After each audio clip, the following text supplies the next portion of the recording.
Hello. Come and meet Gertie. Here she is. She's a goat. I've brought some of your favourite food.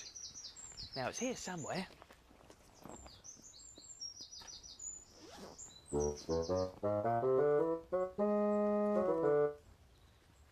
Gertie loves this.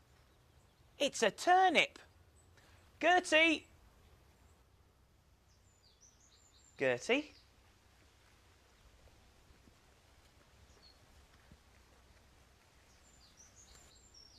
No! Don't eat the garden, Gertie. Come on. Goats will eat almost anything if you let them. Come on.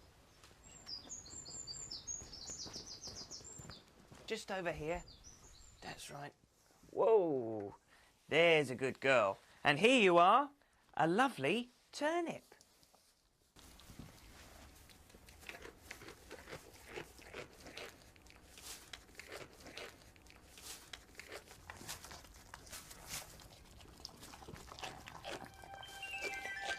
Listen.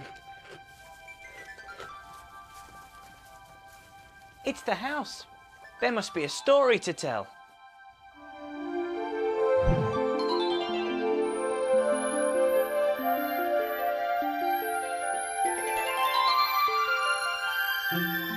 Step inside all those who love stories. Look and listen. We've tales to tell of fun, excitement, magic, adventure, tears, fears and laughter. Surprises as well. Step inside. Hello. Mr. Mopple, come in, come in. Bong! Oops, sorry, I didn't mean to bong. That's okay, Chloe. You can chime whenever you want to. It's quite a nice sound. Oh, thank you, dear. Mr. Mopple, we saw you outside with Gertie the goat, and it reminded Boris of a story. Did it, Boris? Which one is it then? Oh, well, it's here somewhere, Mr. Mopple. It'll just take me a moment to find it. Oh yes, I found it. Now stand back, Mr. Mopple.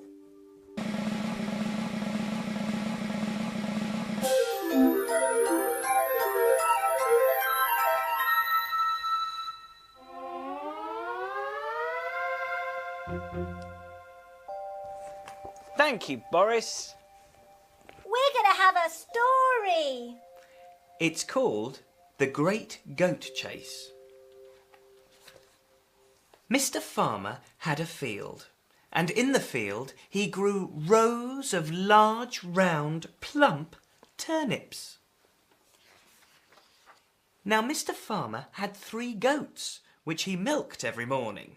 But one day, Mr. Farmer left the gate open, and the goats slipped into the turnip field. Straight away, they began to chomp the turnips. Mr. Farmer saw the goats gobbling up his turnips. "Oh, no!" he wailed, running out of the door. Mr. Farmer tried to chase the goats out of the field, but one ran this way, one ran that way, and one ran another. Could Mr. Farmer get those goats out of the turnip field? No, he couldn't.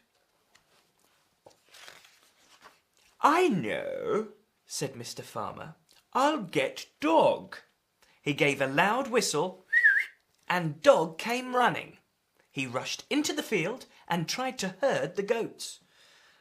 One went this way, one went that way, and the third went another, round and round, until Dog was exhausted. Could Dog get those goats out of the turnip field? No, he couldn't. Horse stuck his head over the fence. "I'll soon have them out of the turnip field," he said. Horse jumped the fence and raced up the field. Now, Horse was bigger and faster than the goats, but one turned this way, one turned that way, and the third turned another.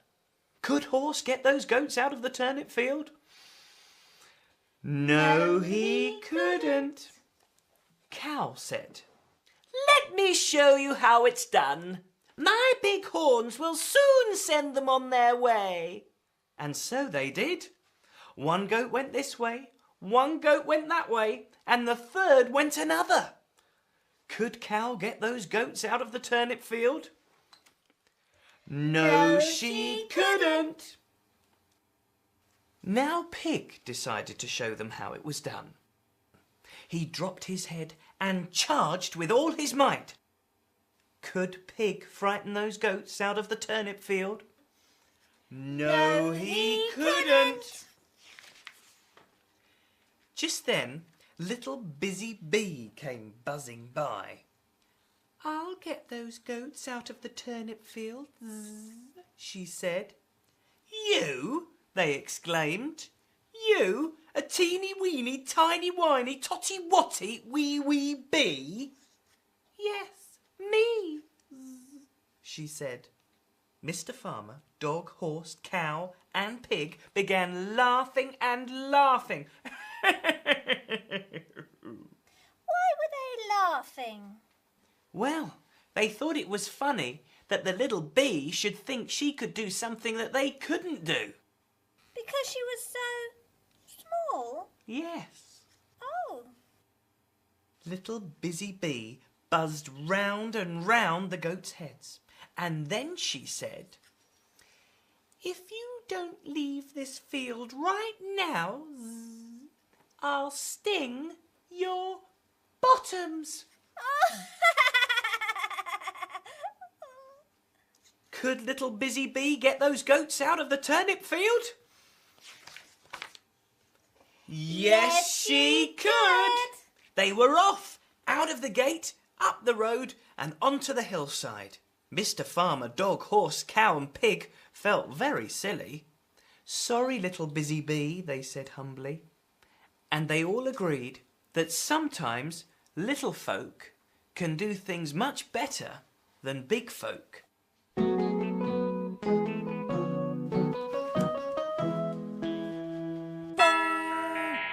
Time to go. Time to go. Now take care of the book, Boris. Oh, yes, Mr. Mopple. I look after all the books. Goodbye, everyone. Goodbye, Mr. Mopple. Thank you for reading the story. Goodbye, Mr. Mopple.